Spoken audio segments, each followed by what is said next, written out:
A reported breach at the National Security Agency is described as catastrophic and even worse than Edward Snowden's massive data leak. The New York Times reports a group called Shadow Brokers has been releasing information on NSA cyber weapons since August 2016.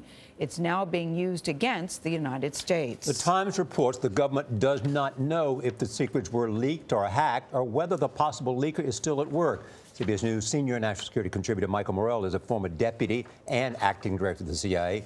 He's with us now from Washington. Good morning, Michael. Let me begin with this. How damaging is this? What do we know about the damage to our national security? Charlie, the only thing we know so far are the tools that have been posted on the internet for sale. We don't know what else the leakers may have. And most important, Charlie, we don't know how this information got out of the National Security Agency. And that's 15 months after the first leak occurred. That's what's most scary to me, because that says we don't know the totality of this. And more important, we don't know if they're stealing information as we sit here right now. Is it worse than Edward Snowden leak in 2013? Norah, I think so, because he leaked descriptions of these tools. These are the actual tools themselves. So what are the risks here, Michael, do you think, for the average American? So I think there's two, Gayle. The first is that we used these tools to collect intelligence on our adversaries to protect the country.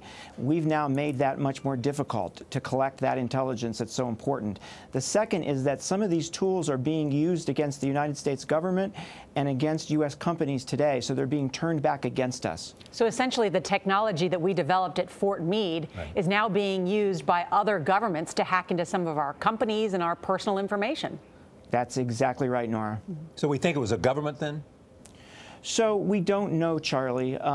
Some people are pointing fingers at Russia. I'm not so sure about that, because if Russia had access to NSA in terms of a cyber internet access or in terms of an insider, why would they go public and give that up? I tend to think this is either a disgruntled insider or an outside group.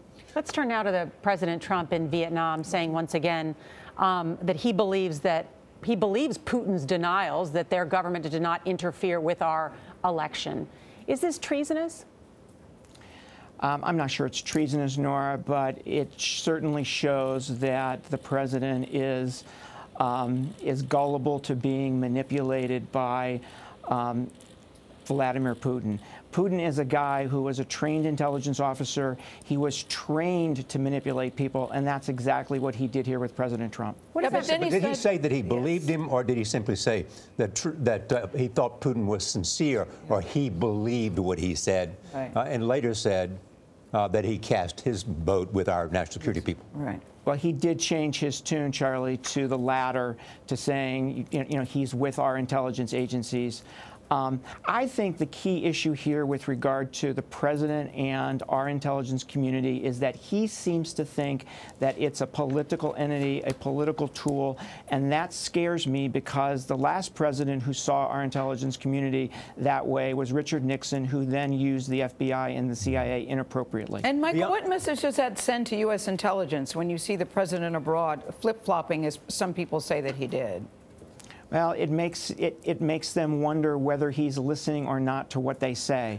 And these are individuals who take great risks, right, for this country, and they're not going to take those risks if the president's not listening. How significant is it that the United States has withdrawn from the TPP, and then during this trip you see these other countries that the president was visiting, in a sense, coming together with TPP and therefore making it possible for some kind of relationship with the Chinese? Charlie, I think that's a great question. I think the most important thing that happened on this trip is the tentative agreement between 11 countries to go forward with TTP without the United States in the room. This is going to benefit economically all of those 11 countries. We're not going to benefit, and this is also going to strengthen Chinese influence in the region. Again, we're the big loser. All right, Michael Morell, thank you for joining us. Welcome.